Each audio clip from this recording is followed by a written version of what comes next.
হযরত বিলাল রাদিয়াল্লাহু আনহু যখন যাওয়ার সময় এসে গেছে, আজরাইল এসে বলে, ও বিলাল, আল্লাহ আপনাকে সালাম দিয়েছেন, সালাম গ্রহণ করুন। আমি আজরাইল সহ সমস্ত ফেরেশতারা আপনাকে ভালোবাসে। শুধু তা না, আমি আর একটা জিনিস আপনাকে জানাই দিতে চাই। আল্লাহ এই কথা বলেছেন যে মহান আল্লাহ রাব্বুল আলামিন আপনাকে ভালোবাসেন। হযরত বিলাল রাদিয়াল্লাহু আনহুকে মারে আর জোরে জোরে আল্লাহু আহাদ বলে কালা বিলাল লাল হয়ে যায়। আবু বকর সিদ্দিক রাদিয়াল্লাহু আনহুর কাছে দিয়ে যায় আর দেখে বলে, বিলাল, আমাদের আল্লাহ এমন আল্লাহ, আসতে বললেও শুনে। ও বিলাল, এত জোরে বলার দরকার নাই, তোকে মারবি বেশি, তুমি আসতে বলো। হযরত বিলাল রাদিয়াল্লাহু আনহু বলেন, আর বলবো না।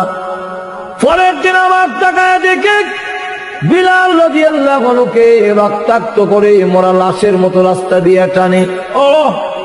উনি জোরে জোরে আল্লাহু আহাদ বলে, যত জোরে মারে তত জোরে আল্লাহু আহাদ বলে। হযরত আবু বকর সিদ্দিক রাদিয়াল্লাহু আনহু বলেন, বিলাল, তোমাকে না কালকে নিষেধ করলাম কইও না, তুমিও বললে বলবে না, এখন বলো কেন? আর বলবো না।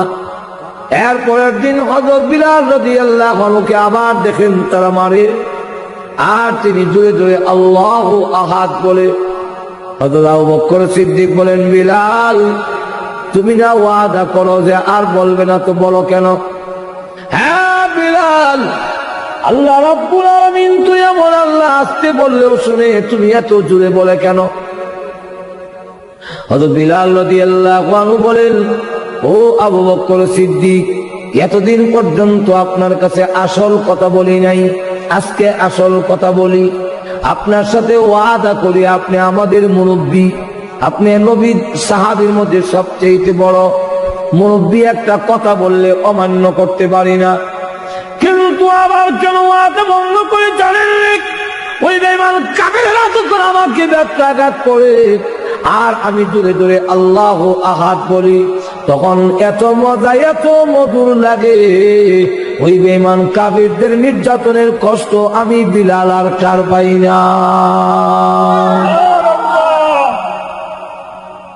যেই বিলালের অন্তরে আল্লাহর এত মহব্বত, ওনাকে সালাম দিবে না? হযরত বিলাল রাদিয়াল্লাহু আনহু বলেন, আজরাইল, তুমি এই মুহূর্তে আমাকে সংবাদ দিলে যে আল্লাহ রাব্বুল আলামিন আমাকে ভালোবাসেন। আমি আল্লাহ রাসূলের হাদিস শুনেছি, রাসূল বলেছেন, আল্লাহ যাদেরকে ভালোবাসেন মৃত্যুর সময় কোনো দরখাস্ত করলে ওই দরখাস্ত পুরা না হওয়া পর্যন্ত আজরাইল গায়ে হাত লাগায় না। আজরাইল, তুমি আমাকে বলছো আমি মৃত্যুর জন্য প্রস্তুতি নেওয়ার জন্য, জানো না মুসলমানকে মৃত্যুর প্রস্তুতির জন্য সময় দেওয়ার দরকার নাই। যতজন মুসলমান আছে প্রত্যেক মুসলমান 24 ঘন্টা মৃত্যুর জন্য প্রস্তুত থাকে। তবে আমার একটা কথা, ওই বেঈমান কাফের আমাকে যখন মারত তখন আমি মনে করতাম আজকে এই দিন আমার জীবনের শেষ দিন, কিন্তু আমার শাহাদত নসিবে নাই, কপালে নাই। এখন আমি চাই এমন ভাবে মৃত্যুবরণ করতে। আমি এখন 4 রাকাত নামাজের নিয়ত বাঁধবো। প্রথম রাকাতে আমার গায়ে হাত দিও না, দ্বিতীয় রাকাতে তুমি হাত দিতে পারবে না, তৃতীয় রাকাতেও দিও না, চতুর্থ রাকাতে প্রথম সাজদায় হাত দিও না, শেষ সাজদায় যখন পড়বে আজরাইল, আল্লাহর কসম করে বলি, রূহ বের না করা পর্যন্ত আমি বিলাল আর মাথা উঠাবো না। আজরাইল, আমি চাই এমন ভাবে পৃথিবী থেকে বিদায় হয়ে যেতে, আল্লাহ আমার মুনিব, আমি আল্লাহর গোলাম। আমাদেরকে মৃত্যুর প্রস্তুতি দেওয়ার দরকার নাই। আমি চাই সাজদা দিয়ে যাইতাম দুনিয়ার থেকে।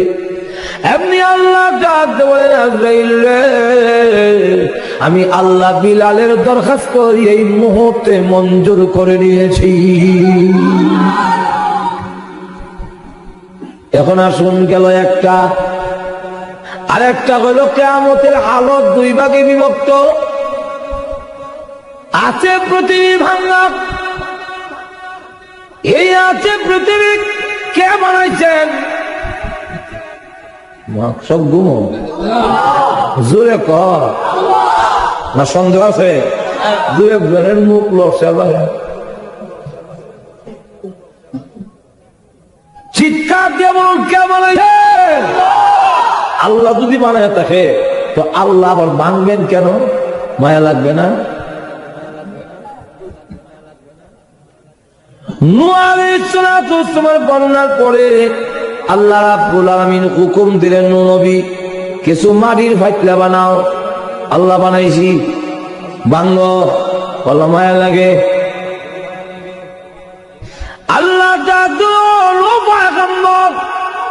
এই জিনিসটা বুঝাবার জন্য মাটির পাতিলা বানাইছ, সময় দিয়েছ এবং শ্রম দিয়েছ।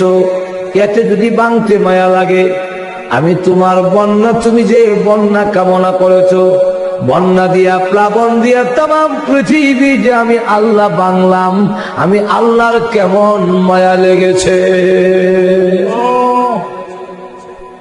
আল্লাহ ভাঙবেন কেন বলবো?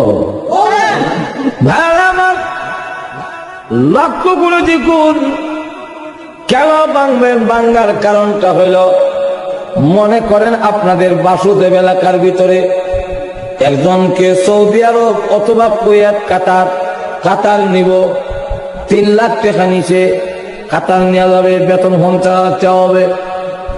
এখন কাতারও নেয় না, টাকাও দেয় না। এমন ঘটনা আল্লাহর জমিনও আসেনি। আরো জোরে কম। এবারে বিচার পাইতো কই? সর্দার মাতাব্বরের কাছে গিয়া কয়, ওই তো আমরা নিত কাতার আর নয় টেহারি দিলে, টেহাও দেয় না, কাতারও নেয় না। সর্দার সাবরা বিচারটা করে দেন। সর্দার সাবরা জবাব দিল, হ্যাঁ এমন 2 নম্বর কাম খালি একটা না, হাজার হাজার। এই কারণে তার কিছু ক্যাডার বাহিনী আছে, লাইট চল আছে, পয়সা দিয়ে ভালে। আমরা তার বিচার করতে গেলে বেরিয়ে কেল্লা হলে এর থেকে বাবা তুমি সবর করে আল্লাহ তোমার জীবনে কেউ টেকা মাইরে কেউ কিচ্ছু করতে না, এই ওয়াজ করে দিন। বেটা বিচার পাইছে না, ওয়াজ পাইছে। আর তো জোরে কর না, ওয়াজ হয়েছে বিচার না। আপনার কাছে ওয়াজের লেগে আসলাম না, ওয়াজ তো বাসুদের তফির আমার বিচারটা দিলেন না। এখন এখানে বিচার পাইল না, সর্দাররা বিচার করতে পারল না। কারণ কি? লাডির জোর বেশি বেলায় বাইরে খেলা হলে জোরে কোন ঠিক নেই। তখন বাধ্য হইয়া টানা টিউনুর কাছে, টিউনুর কাছে যাওয়ার পরে গিয়া দেখে যে বাটার নামে বিচার দিব, এই বাটা তার দুলাভাই। টিউনু সব দুলাভাই। তো দুলাভাই শালার পক্ষে থাকবে না আমরা পক্ষে থাকবো? বিচার হয়েছে না। কেন লেগে হয়েছে না? আত্মীয়তার কারণে, স্বজন প্রীতিতার কারণে। গেলগার ডিসি সাহেবের কাছে বিচার দিতে, হিদিকে খবর রাখে কই যায়, ও কয়েক তেল দিয়ে কই বাইচা দিব। 50,000 টাকা যদি খরচ করে নেয়, তার খরচ তো 2.5 লাখ টাকা লাভ। সুপার মার্কেট গিয়ে ঢুকছে, সিটি সেন্টারও গিয়া শাড়ি লইছে একটা 10,000 টাকা দিয়ে। আনন্দবাজার থেকে একটা বোয়াল মাছ লইছে 3,500 টাকা দেয়া, ভাইয়ার মাথা লম্বা, ধন্যা ভাতা খাতা মরিচ লইছে। মহাদেব পট্টি থেকে মিষ্টি লইছে 10 কেজি, লইয়া ডাইরেক্ট ডিসি সাহেবের বাসা। বড় লোকের বাসায় মধ্যে আবার গিয়ে যখন কলিং বেল টিপ দিছে, তো বেশি বড় লোক যারা, হেরার ঘরের ভিতরে একটা মেশিন আছে, আপনি গেইটে দাঁড়াইলো ওইখানের মধ্যে ছবি সহ উঠে। আর সাধারণ বড় লোক যারা, তারা দরজার মধ্যে ছিদ্র করে একটা ভাত্তর বয়ে রেখে এমনি দেহে খেলা। কলিং বেল যখন চিট দিছে, ডিসি সাহেব বকে, কে? আম্মা, আমি আপনার ধর্মের ছেলে, ধর্মীয় কুটুম আছেন আমরা দেশ। ডিসি সাহেব বসে দুটা ছায়া দেখে, ভাবা মাথায় লম্বা বোয়াল, শাড়ির ভেখেও দেখা যায়, মিষ্টিও দেখা যায়, ধন্যবাদ কাঁচামরিচ দেখা যায়। ইমন রেডিমেড সন্তান কয়জনও ভাই ফেরো কত ইমন গুলা হয় না। দরজা খুলে দিছে, আও বাবা, এই নেন আম্মা আপনার শাড়ি, মাঝে ডাকছি, এই নেন মিষ্টি, এই নেন বোয়াল মাছ আর ধন্যবাদ কাঁচামরিচ আনছি। বোয়াল যে বাজি করবেন ধন্যবাদ দিয়া আর কাঁচামরিচ দিয়া বাজি কামড় দেখাইলে চেষ্ট লয়ে এসে। এখন কয় তুমি আমার ছেলে, ঠিক আছে তো আম্মা আমি যাই গা। না বেলা ওয়াক্তা লয়ে আইছো, না খাইয়া দেবা কেমনে? আম্মা আমার আজকে ব্যস্ততা, মা যখন ডাকছি খাইবার লেগে অবহিত না, খামনে আমি যাইগা। আর উদ্দেশ্য হইল তাড়াতাড়ি সরে যাইগা, বুঝ দিতাম আইছি, এটা যদি ধরা ফেলে যাইগা জায়গা তাড়াতাড়ি। এমনি কয় আম্মা আমি যাইগা, আমার ব্যস্ততা। কত ঠিক আছে রে বাবা, যে কোনো অসুবিধা পড়লে তুমি আইও। যেই না তুই কথা কইছে এমনি তুই ফাঁক পাই দিছে, এমনি কয় আম্মা আমার নামে একটা কেস আইতে পারে, আমরা স্যারের কাছে একটু নজর রাখেন। আমি তোর মা থাকতে কি এর কেস নেই?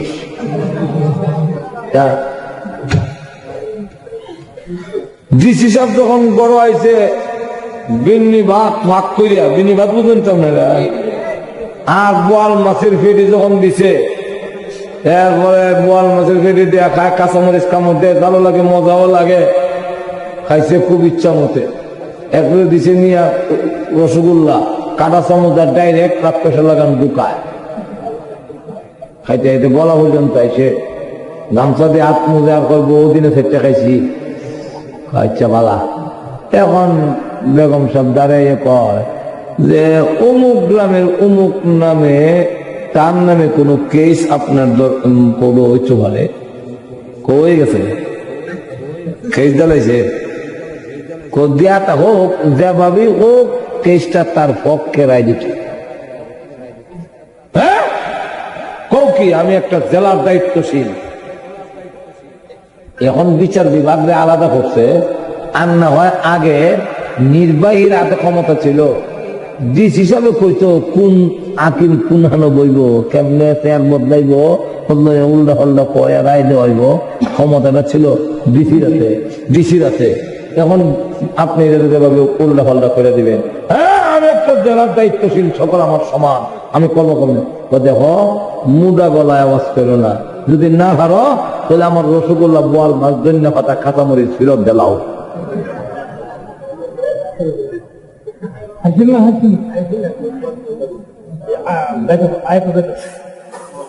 কিছু তো বুঝবেন নজর, এখন ঠিক নেই।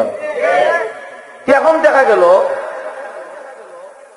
এই বোয়াল মাছ ফেরত দেওয়ার সম্ভব, ধন্যবাদ কাঁচামরিচ, তখন ওই হের ওই বাসায় দেওয়ার আর সব নাই। এমন কালো টাকার কারণে, ঘুষের কারণে সত্যিকার দেব বিচার হও না, হ্যাঁ পায় না, এমন আসেনি বাংলাদেশও, আরো যখন আসেনি বলে হ্যাঁ বিচারটা হয়তো সর্দারের কাছে পাইল না, কুরিয়ার কারণে, লাঠির জোরের কারণে, টিউন উৎসবের কাছে পাইল না, সালা হওয়ার কারণে, আর ডিসির কাছে পাইল না, কালো ঘুষের টাকা, কালো টাকার ঘুষের কারণে বিচার পাবে কোথায়? এই কারণে আল্লাহ বলে তাম পৃথিবী ভেঙ্গে কাম কাম করে, ওলট পালট করে একটি মাঠ কায়েম করা হবে, সেখানে একমাত্র হচ্ছে বিচারপতি আমি, আমার কাছে কোন লাঠির প্রভাব দেখাতে পারবে না, সেখানে উকিল নাই, উত্তান নাই, কেউ থাকবে না, এর বুকের থাকবে না, সেখানে বিচারপতি আমি একমাত্র আল্লাহ থাকবো, সেখানে লাঠির প্রভাব দেখাতে পারবে না, আমি আল্লাহর সাল্লা নাই, সুতরাং কেউ দুলাভাই আমি না। কিয়ামতের মাঠে আমি আল্লাহকে কেউ ভোট দিতে পারবে না। এই জন্য প্রত্যেকের বদলা দেওয়ার জন্য আমি আল্লাহ তামাম পৃথিবী ভেঙ্গে কিয়ামত ঘটাবো। ঠিক না? তাহলে এখন আসো, মোটামুটি অজ্ঞান বুঝাইলাম কিয়ামত কেন লেগে হইব কিতা আসো বিষয়, যেরকম ঠিক না?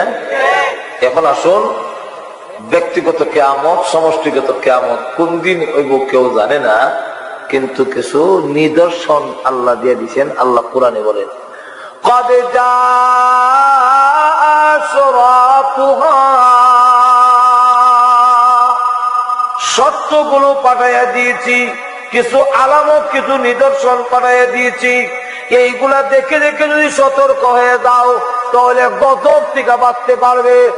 আর যদি সতর্ক না হও, যেইভাবে কোন দেশে হামলা যদি হয়, তাহলে বহিরাগত হামলা হইলে সংকেত দেওয়া হয়, যখন আমরা সাইনেল বাজাবো, বাজানোর সাথে সাথে সতর্ক হয়ে যাইবা, বুঝবা যে বিমান হামলা হবে। যেমন আমাদের দেশে হামলা হয়েছিল না, ঘুমাই দিয়েছে তুমি, আরে পাকিস্তানি বাহিনী হামলা করছিল না, তখন দেখা গেছে বলা হয়েছে আমরা সাইনেল বাজাবো, বাজানোর সাথে সাথে যারা বাচ্চি আছে লাইটটা নিবে নিবা, আর গর্তের ভিতরে ব্যাংকারের ভিতরে চলে যাইবা, যদি না দাও ধ্বংস হয়ে যাইবা। ঠিক তেমনি হবে আল্লাহ এবং তার রাসূল বলেন, কিছু সতর্কবাণী তোমাদেরকে শোনানো হচ্ছে, এই সতর্কবাণী গুলো যদি তোমরা গ্রহণ করো তাহলে সতর্ক থেকে বাঁচতে পারবে। আর সতর্কবাণী যদি গ্রহণ না করো তাহলে জেনে রাখো সবগুলো একটার পর একটা গজব আসতে থাকবে, সোজা হবার টাইম পাইবা না। ধরে কন্টিক কেনে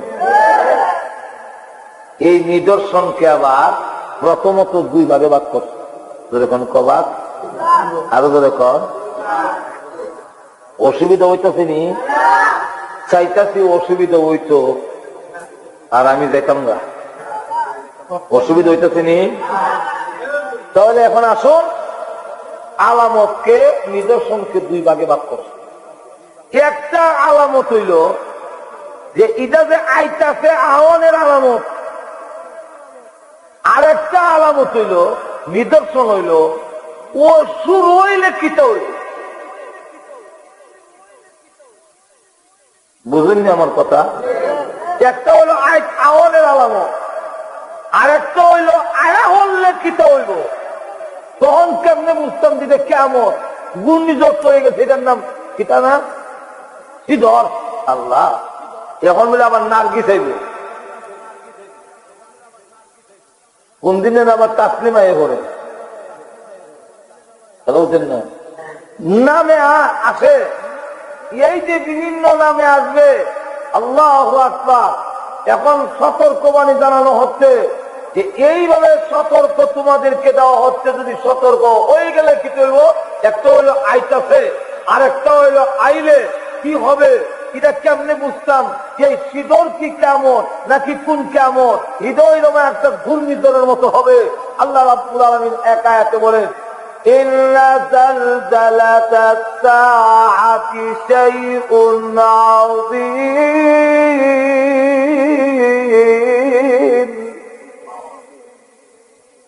এটা এমন জলজলা, এমন ভূমিকম্প, যে মহাপ্রলয়, মহাভূমিকম্প।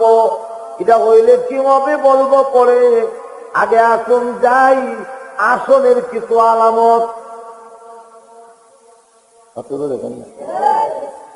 আল্লাহ রাসূল ওই আসার আলামতকে আবার দুই ভাগে ভাগ করছেন, কিছু হইল ছোট আর কিছু হইল বড়। এক হাদিসে আল্লাহ রাসূল বলেন, আঙ্গুল দেখায়া, এই দুই আঙ্গুল যত কাছে আমি আর কিয়ামত এমন কাছে, কারণ আমি হইলাম শেষ নবী, কিয়ামত পর্যন্ত আর কোন নবী আসবে না। তোমরা হলে শেষ উম্মত, আর কোন উম্মত আসবে না।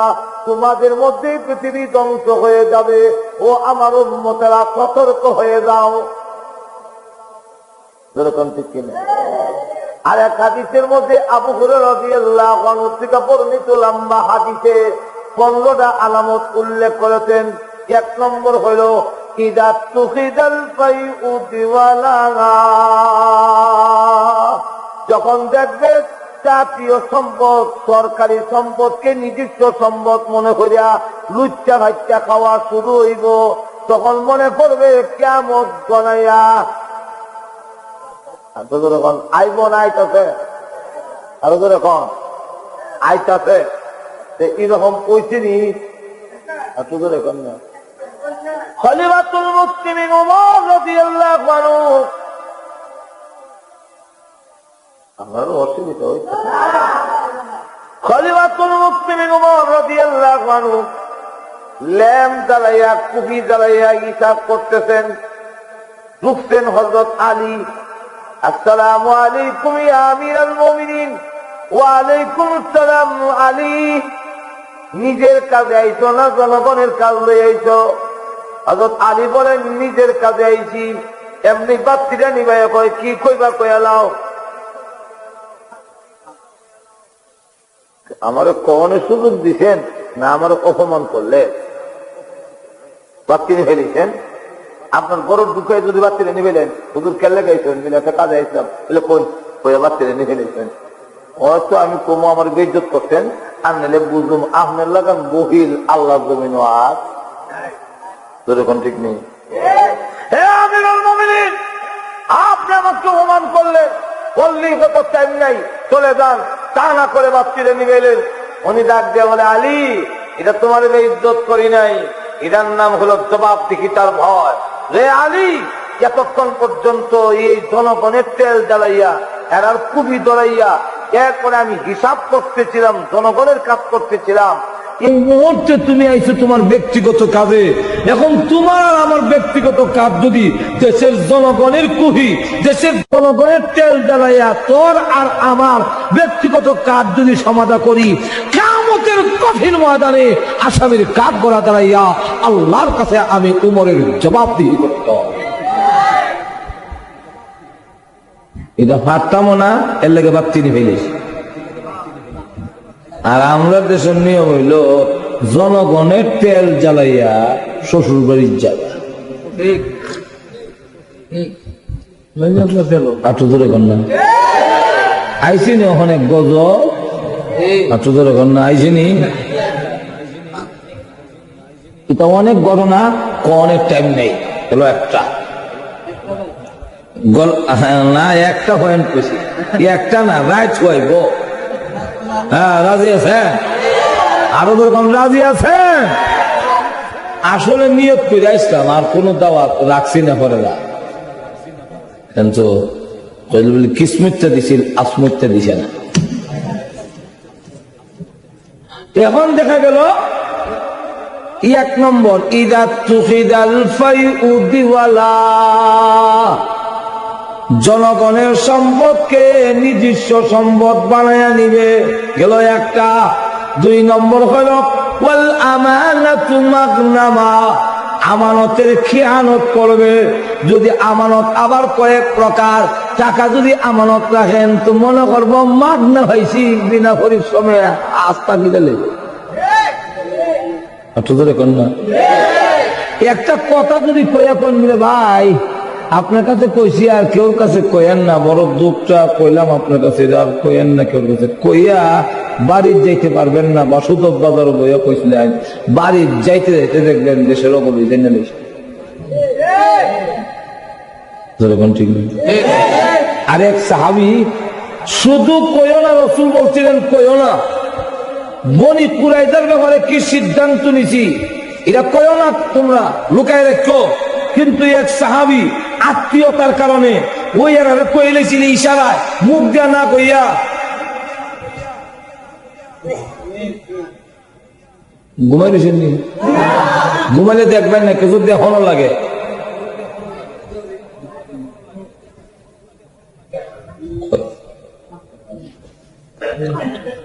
গলা কাটে লেবো মানব যদি রসুলের কথা।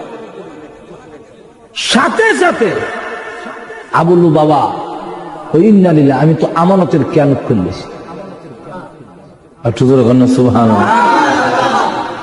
এখন দুইটা হাত মদিনার একটা বিলার এখনো আছে, সাদা কার্পেট বিছানো আছে এখানে, এটার নামে ইস্তেগফারের ভিলা। এই বিলারের মধ্যে দুইটা হাত বাঁধছে, খাওয়ান বন্ধ করছে, ঘুম বন্ধ, গড়ে দেওয়া বন্ধ, পান করা বন্ধ, ঘুম হারাম। এখন শুধু কান্দে, আমার হচ্ছে খেয়ালত করেছি, কিয়ামতের মাঠে তোমার সামনে জবাবদিহি করতে হবে। আল্লাহরে পারবো না, জাহান্নামের আগুনে জ্বলতে পারবো না, মাফ করে দাও, মাফ করো। তার সিল্লির সুদে আশেপাশের কেউ ঘুমাইতে না। সাহাবীরা গিয়ে রাসূলের কাছে কয়, ওগো নবীজি, এর সিল্লির সুদে আমরা ঘুমাইতে পারি না, আপনি একটু আল্লাহর কাছে কন না, আল্লাহ তওবা করছে, তওবা কবুল করো। আল্লাহ বলছেন, আপনি যদি বলেন তাহলে আল্লাহ তওবা কবুল করলেন। কোরআনে আল্লাহ বলছেন যে আপনি কইলি তওবা কবুল।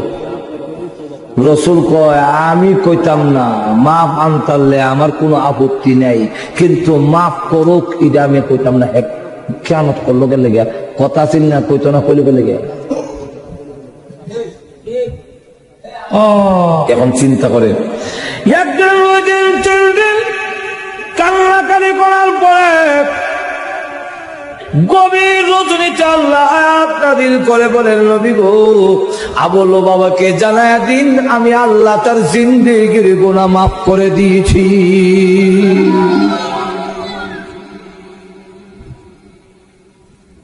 উম্মে সালমা রাদিয়াল্লাহু আনহার ঘরে আয়াত নাযিল হয়েছে গভীর রজনীতে।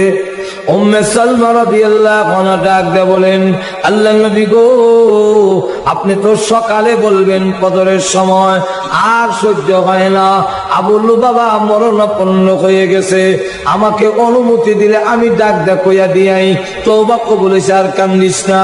তখন পর্দার হুকুম নাযিল হইছে না। আল্লাহ রাসূল বলেন, ঠিক আছে কইয়া দিয়াও। এমনি কি ডাক দিয়ে বলেন, রে আবুল বাবা, আর কান্দিস না, তোর তওবা আল্লাহর দরবারে কবুল হয়ে গেছে, আর কান্দিস না।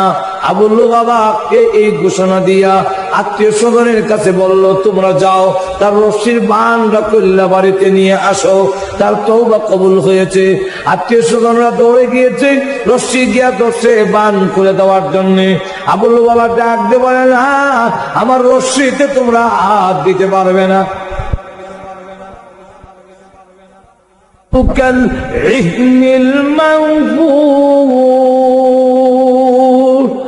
পাহাড় গুলো হয়ে যাবে ইহনিন শব্দের অর্থ হইল রঙিন ধ্বনিত, মানহু কাল ইহনিল মানহুস, রঙিন ধ্বনিত তুলা। ইহনিন অর্থ হইল রঙিন তুলা, আর মানহুস মানে গুণ, যে তুলারে গুনছে, বুঝিও এটা দেখছেন না, তুলা তুলা ওইয়া বাতাসও দেখবেন, তুলার দোকানে গিয়ে দেখবেন বাতাসের মধ্যে তুলার গুড়া গুড়া গুড়া গুড়া উড়ে। আল্লাহ বলেন, পাহাড় ধ্বনিত তুলার নায় ওইয়া বাতাসের মধ্যে উঠতে থাকে। আরেক আয়াতে বলেন, ওয়াসুইরাতিল জিবালু ফাকানাত সারাবা। রাসূল জিজ্ঞাসা করেন, ইয়া আখি জিবরাইল, মান হাযার রাজুল, উনি কে? জিবরাইল আলাইহিস সালাতু ওয়াস সালাম বলেন, ও আল্লাহর নবী, উনাকে আপনি চিনেন না? উনার নামই হলো ইসরাফিল আলাইহিস সালাম। রাসূল তখন সালাম দিলেন, জবাব দিব দূরের কথা, হাতিও মারে, যেমন বোঝা গেছে শুনে হইনি। আবার সালাম দিলেন, হাতকাল নাই, আবার সালাম দিলেন, এরপরও যখন লড়ে না, তখন আল্লাহ রসুলের এলহাম হয়ে গেল, ডাক দিয়ে বলে, রে ইসরাফিল, বলে আমি আসি নাই, আল্লাহ আমাকে দাওয়াত দিয়ে এনেছেন। কেউ কাউকে দাওয়াত দিয়ে আনলে রাগ থাকলেও রাগ দেখায় না। আপনারা কোনো গুমো দিল্লেছে নাই, যেরকম ঠিক নেই। বিআই বিআই দাওয়াত দিয়ে আনলে তরকারির মধ্যে মরিচ বেশি দিলাইছে, লবণ বেশি দিলাইছে, মুখ লইতারে না, নাকে মুখে পানি ছুটছে। এখন বিয়াই যে খাইতারলো না, যে বিয়াই দাওয়াত দিয়ে আনছে, পর্দার আড়াল থেকে খালি বেগম সবরে হাত দেখায় আর কয় বিয়াই গিয়া লোক।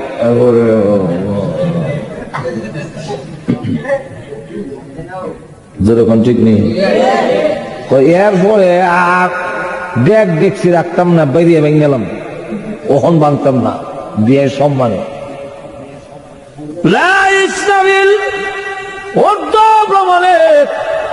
আমি আসি নাই, আল্লাহ আমাকে দাওয়াত দিয়ে এনেছেন।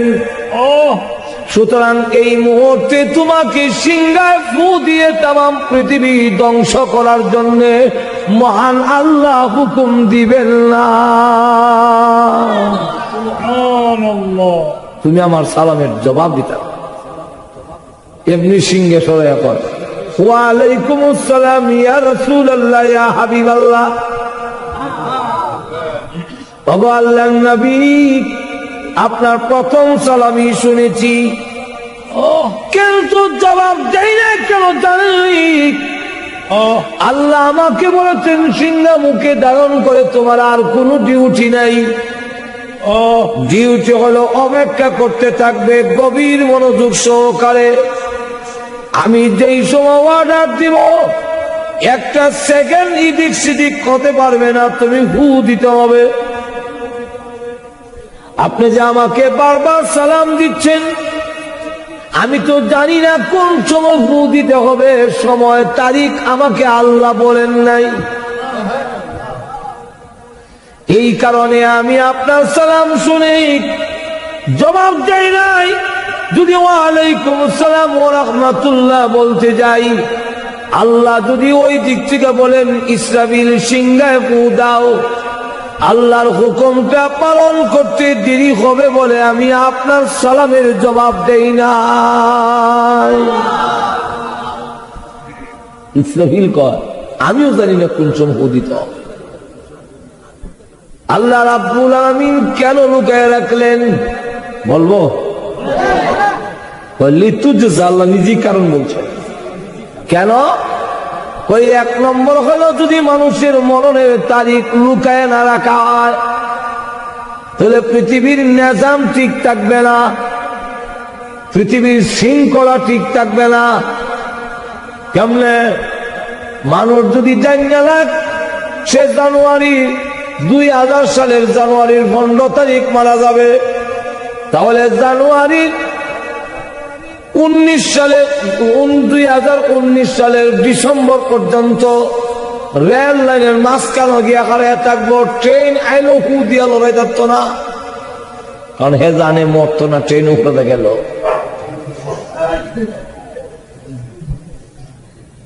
ঘুমাই গেছেন জোরে কোন ঠিক নেই। এমনি তো উইশাল না দিলে ভালো না, মরে গেছে জোরে কোন ঠিক না, ঠিক না।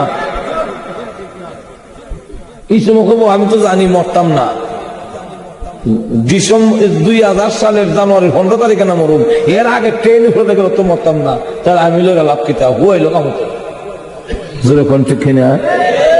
একজন আরেকজনকে মারতে গেলে বয় থাকে, সে নিয়ে আমারে গায়ে মারে।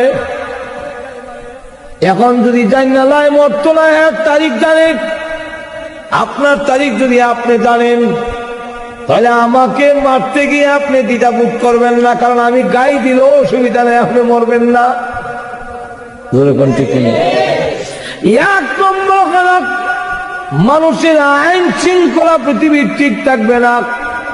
2 নম্বর হলো মানুষের মধ্যে ইবাদতের গাফলতি এসে যাবে। কি গাফলতি?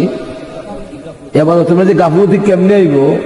হ্যাঁ, যদি যাই না 2000 সালের জানুয়ারির 15 তারিখ মারা যাইব, তখন হে আকাম কুকাম সব করতে আরম্ভ করবো। মসজিদের ইমাম সাহেব ছাড়া কোন মুসল্লি হওয়া যেত না। আর যারা যারা জানবো যে মরণের টাইম আইসে আর 10-15 দিন আছে বা 5 দিন আছে,